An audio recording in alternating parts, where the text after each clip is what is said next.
यार, बहुत लोग बोलते हैं कि ब्रह्मा जी की पत्नी सरस्वती जी उनकी एक्चुअली बेटी थी। सच है क्या?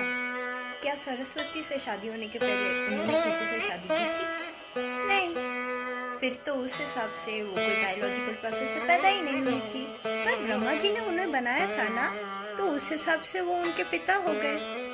ब्रह्मा तो विष्णु के नाभि कमल से आए थे, लेकिन कोई ये नहीं बोलता कि विष्णु उनके पिता है, तो सरस्वती उनकी पुत्री कैसे हो गई? लेकिन ये तो कुछ पुराणों में लिखा हुआ है।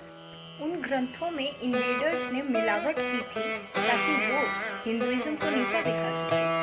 सही है यार।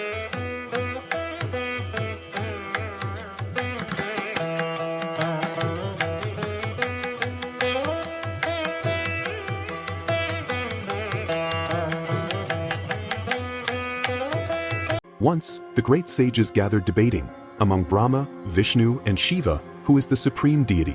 They sent sage Bhrigu to test the three Morthi. First, Bhrigu approached Brahma, but Brahma lost in meditation. Bhrigu, feeling slighted, cursed Brahma that he would never be widely worshipped on earth. Next, Bhrigu went to Mount Kailash. Shiva warmly embraced him, but Bhrigu, considering physical contact improper without invitation, grew angry. He cursed Shiva that he would only be worshipped in the form of the lingam, without a personal image. Finally, Bhrigu reached Vaikuntha. There, he found Vishnu asleep, enraged at being ignored yet again. Bhrigu, in a fit of arrogance, kicked Lord Vishnu in the chest. Vishnu immediately woke up, not with anger, but with deep compassion. He apologized to Bhrigu for not welcoming him properly and, tenderly, began massaging the sage's foot, asking if it had been hurt. Touched by such humility, Bhrigu realized that Vishnu alone possessed supreme qualities. Thus, Bhrigu declared Vishnu as the highest among the three gods.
முனிவர்கள் தனக்கு தேவையானதை அடையறதுக்கு கடவுளின் அருள் தேவையே இல்ல அப்படின்னும் வெறும் யாகம் வளர்த்தாலே போதும் அப்படின்னு நினைச்சு ஆணவத்தோட ஒரு யாகத்தை வளர்த்துறாங்க.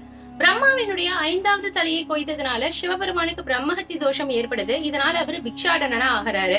நிர்வாண சன்னியாசியாக கையில ஒரு மண்டை ஓட ஏந்தி முனிவர்களுடைய ஆணவத்தை அடக்கிறதுக்காக பிக்ஷாடன ஸ்வரூபத்துல அந்த பக்கமா நடந்து வராரு. முனிவர்களுடைய மனைவிகள் சிவபெருமான் முகத்துல இருக்கக்கூடிய தேஜஸையும் அவருடைய அழகையும் பார்த்து மயங்கி அவரை நோக்கி போறாங்க. இத பார்த்த முனிவர்களுக்கு பயங்கரமா கோபம் வருது. அதனால முதல்ல அவர் மேல நாகத்தை ஏவறாங்க. அந்த நாகத்தை அவர் ஆபரணமாக அணிஞ்சுக்கிறாரு. அடுத்து அவரை கொல்றதுக்காக புலியை ஏவறாங்க. அந்த புலியினுடைய தோலை தனக்கு ஆடையாக அணிஞ்சுக்கிறாரு. அடுத்து அவரை கொல்றதுக்கு அப்பஸ்மரா முயலகன் அப்படின்னு சொல்லப்படுற ஒரு அரக்கனை அனுப்புறாங்க. அந்த அரக்கனை தரையில போட்டு மிதிச்சு தன்னுடைய வலது பாதத்தை அவன் மேல வைத்து நடராஜராக சிவபெருமான் நடனம் ஆடுறாரு. அப்பதான் இந்த முனிவர்கள் புரிஞ்சுக்கிறாங்க, பிச்சைக்காரனாக உலகத்தை சுற்றி வந்தவர் உலகத்தையே தன்னுடைய காலடியில் வச்சிருக்கக்கூடிய சிவபெருமான் அப்படின்னு உணர்ந்து அவர்கிட்ட மன்னிப்பும் கேட்கிறாங்க. பக்தி அன்பு அப்படிங்கறது ஆணவத்துல இல்ல, அடிபணிஞ்சு போறதுலதான் இருக்குங்கிறத முனிவர்கள் அன்னைக்கு உணர்ந்தாங்க. What if I told you that there's another immortal demon, apart from King Bali, that most people don't even know about? Yes. According to the Puranas, Lord Brahma created a dwarf demon named Apasmar, but he wasn't just any demon. Apasmar was the embodiment of ignorance and spiritual laziness. Now here's the twist. Lord Shiva wanted to destroy him, but couldn't. Why? Because if Apasmar were ever killed, ignorance and laziness would vanish from the world. That might sound like a good thing, but in truth, it would destroy the balance of human effort. Without struggle, knowledge would become too easy. So easy that humans would no longer value it.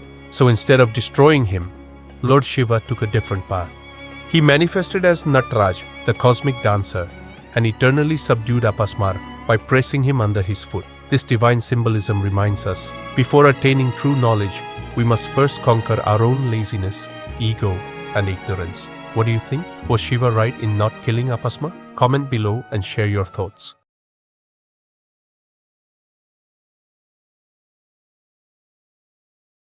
In Hinduism, Shivling is a symbol that represents Lord Shiva as the most powerful deity. Temples are built in his honor, including a Shivling, which represents all the energies in the world and beyond. There is no origin or form that can be associated with Shiva.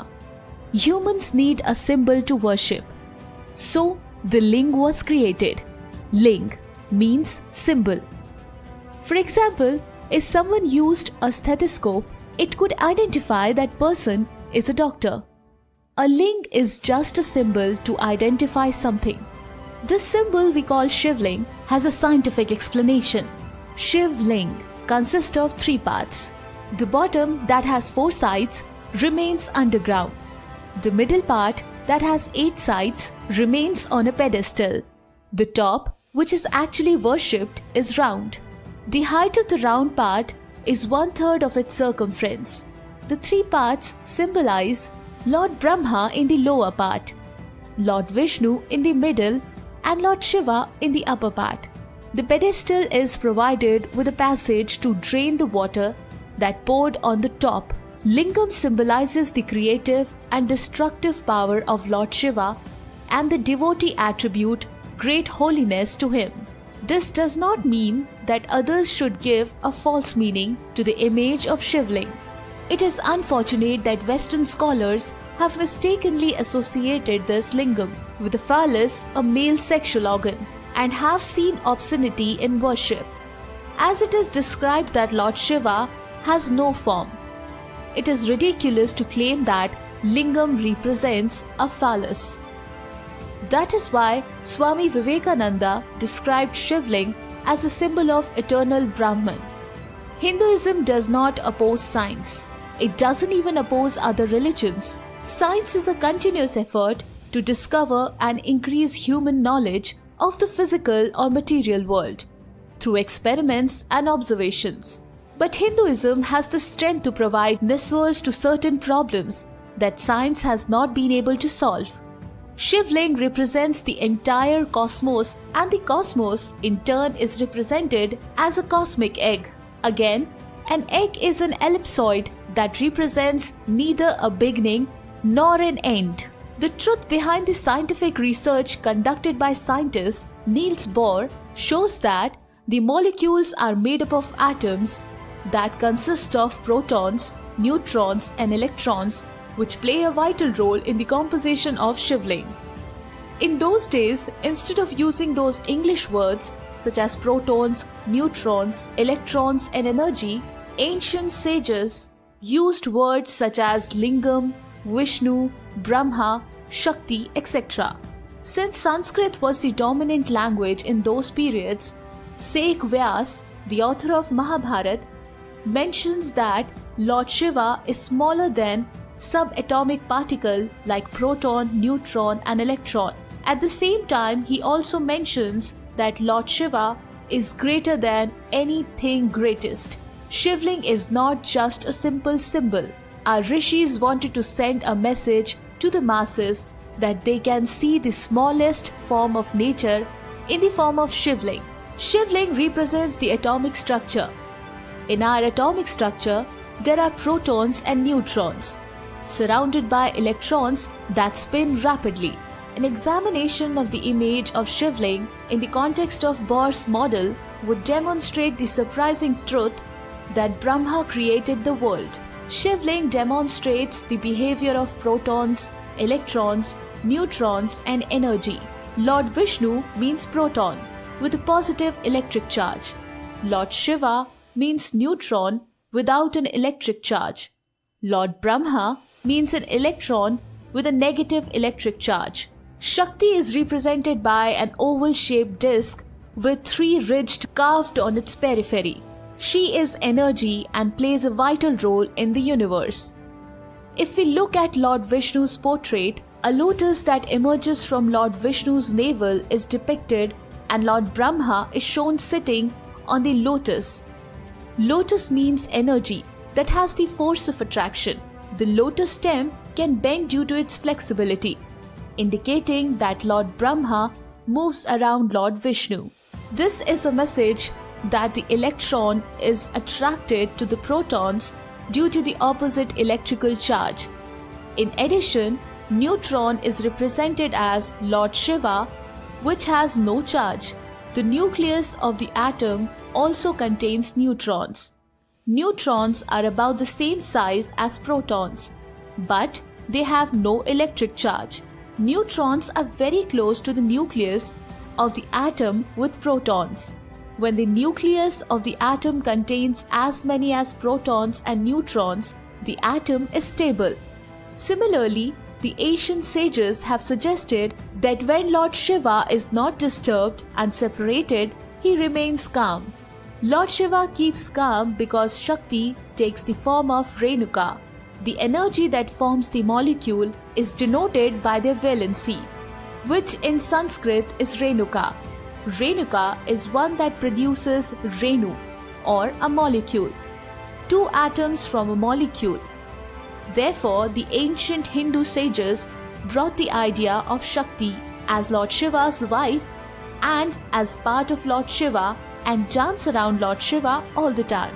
However, when neutrons is disturbed and separated, disasters occur, which means that Shakti ends up being a terror known as Rudrani or Kali, who performs a destructive dance indicating a natural disaster. Our ancestors did a great job.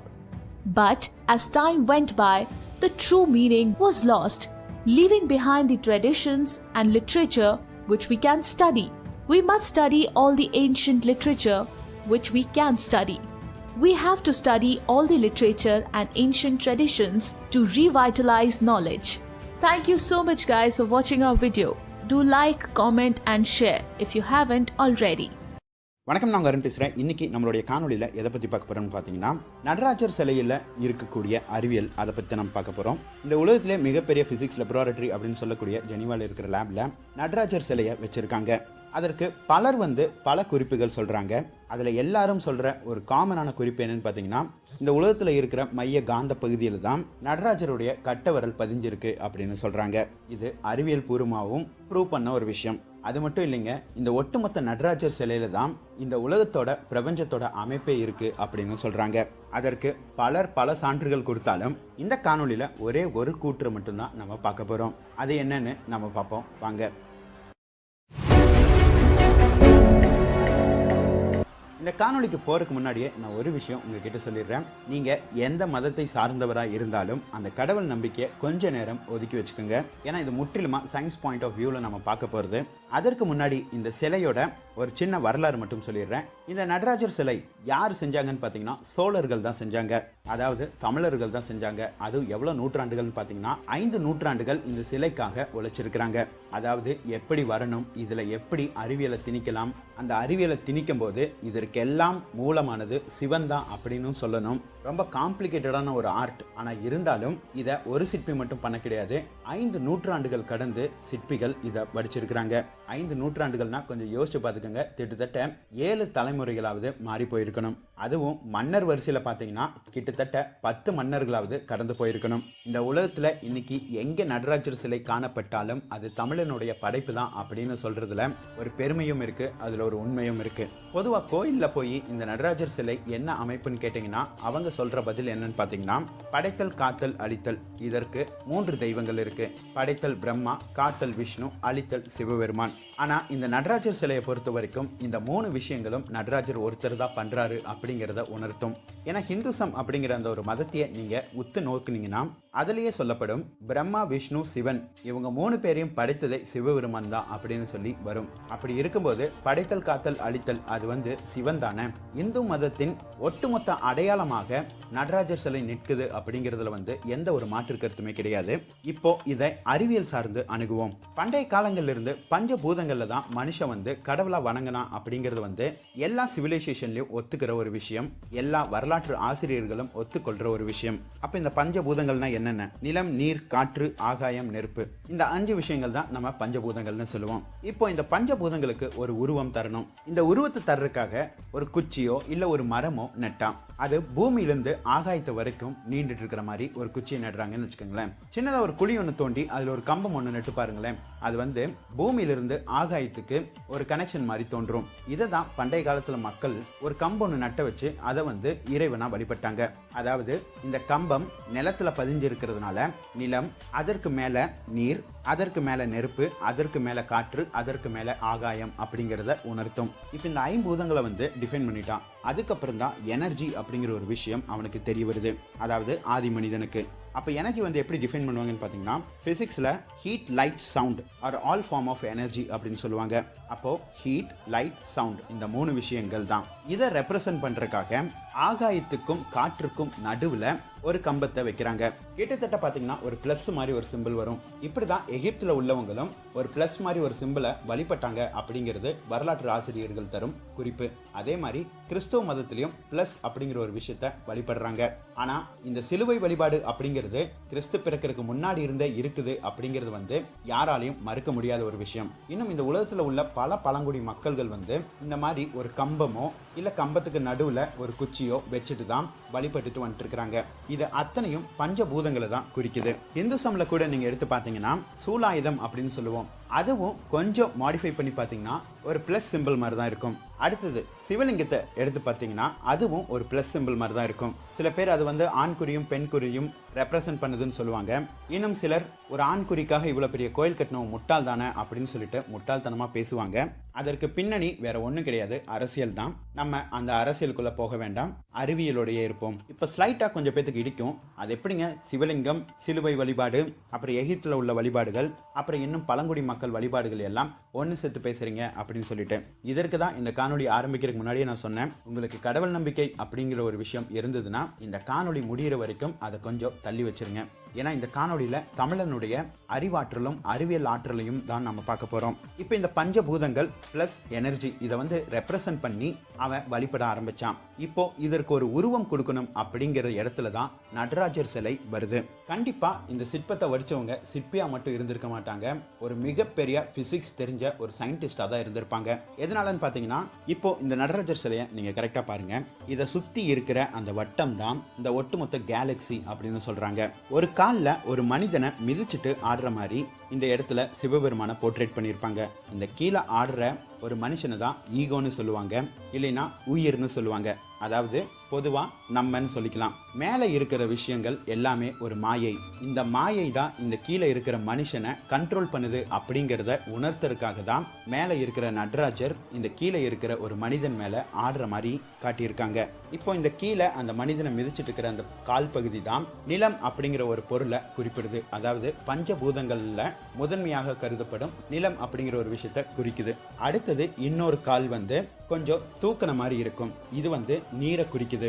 நிலத்துக்கு மேல நீர் பகுதியை குறிக்கும். அதே மாதிரி இந்த கால் வந்து கீழே இருக்கிற காலை விட கொஞ்சம் மேலே தூக்கி இருக்கும். இன்னொரு விஷயம் சொல்லுவேன், ஆனால் கொஞ்சம் ஃபன்னியா இருக்கும், ஆனால் அது உண்மை.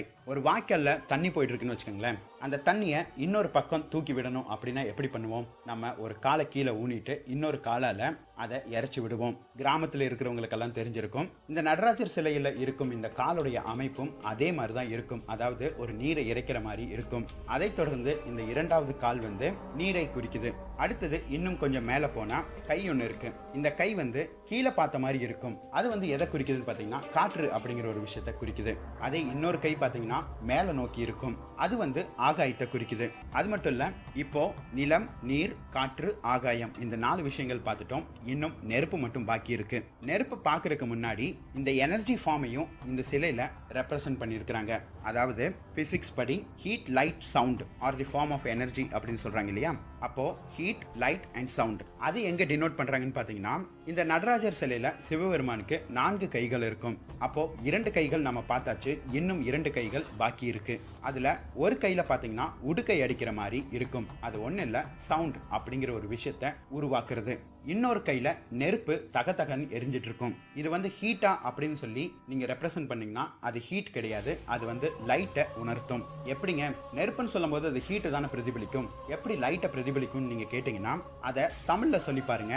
இந்த பக்கம் ஒரு கையில சிவபெருமான் உடுக்கை அடிக்கிறாரு, அங்கிருந்து என்ன உருவாகும்? ஒளி உருவாகும். இன்னொரு கையில நெருப்பு எரிஞ்சிட்டு இருக்கு, அங்கிருந்து என்ன உருவாகும்? ஒளி உருவாகும். அதாவது வெளிச்சம், சத்தம் இது ரெண்டுமே தமிழ்ல ஒளி, ஒளி அப்படின்னு தான் சொல்லுவாங்க.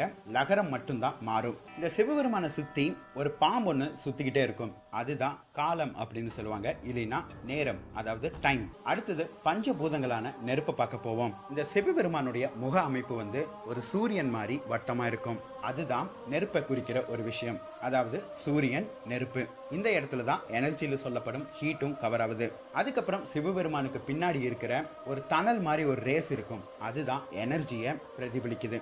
அப்படி இந்த ஒரு நடராஜர் சிலையில ஒட்டுமொத்த பிரபஞ்சத்தோட ரகசியத்தையும் 10ஆம் நூற்றாண்டிலேயே நம்மளுக்கு கண்ணு முன்னாடி கொண்டு வந்து காட்டியிருக்காங்க. ஆனா நம்மளுக்கு தான் புரியல. ஏன்னா நம்ம ஊர்ல தான் எந்த இடத்துல சாமி இருந்தாலும் அது எவ்வளோ அழகா சிற்பிகள் வடிச்சிருந்தாலும் அந்த அழகை ரசிக்காம கண்ணை மூடிட்டு சாமி கும்பிடுவோம். கண்ணை மூடினா பரவாயில்லைங்க, அறிவு கண்ணையும் மூடி தான் சாமி கும்பிட்டு இருக்கோம். அது மட்டும் இல்ல, இந்த சிலையில இன்னொரு அம்சமும் இருக்கு. ஒரு காதுல பாத்தீங்கன்னா கடுக்கன் மாதிரி இருக்கும், இன்னொரு காதுல வந்து கமல் இருக்கும். சிவபெருமான வந்து அர்த்தநாரீஸ்வரர் அப்படின்னு நம்ம சொல்லுவோம். அதாவது ஆண் பாதி பெண் பாதி. அப்போ ஒரு பக்கம் சின்ன வளைய மாதிரி ஒரு சின்ன கடுக்கன் மாதிரி இருக்கும், அது வந்து அந்த காலத்துல ஆண்கள் பயன்படுத்தின ஒரு கடுக்கன். இன்னொரு பக்கம் பெண்கள் அணிகிற அணிகலன். அது மட்டும் இல்லைங்க, இந்த நடனம் ஆடுற நடராஜரை சுத்தி ஒரு ஆடையும் பறந்து இருக்கிற மாதிரி காட்டியிருப்பாங்க. இந்த ஆடை வந்து பெண்ணை குறிக்குது. அது மட்டும் இல்ல, ஒரு பகுதியான மார்பு பகுதியும் ஒரு கை வந்து மறைக்கிற மாதிரி காட்டியிருப்பாங்க. இந்த உலகத்துக்கே நாகரிகம் அப்படிங்கிற ஒரு விஷயத்துக்கு முக்கியத்துவம் கொடுத்தது தமிழனே அப்படிங்கிறத ரொம்ப அழகா உணர்த்தியிருப்பாங்க. இப்ப நான் சொன்னது எல்லாமே நம்ம அறிவுக்கு இன்றைக்கு வரைக்கும் எட்டிய ஒரு விஷயம்தான். இன்னும் இந்த நடராஜர் சிலையில என்னென்ன மர்மங்கள் இருக்கு, புரியாத புதிர்கள் என்னென்னலாம் இருக்கு அப்படிங்கிறத காலம்தான் பதில் சொல்லணும். காத்திருப்போம். நன்றி.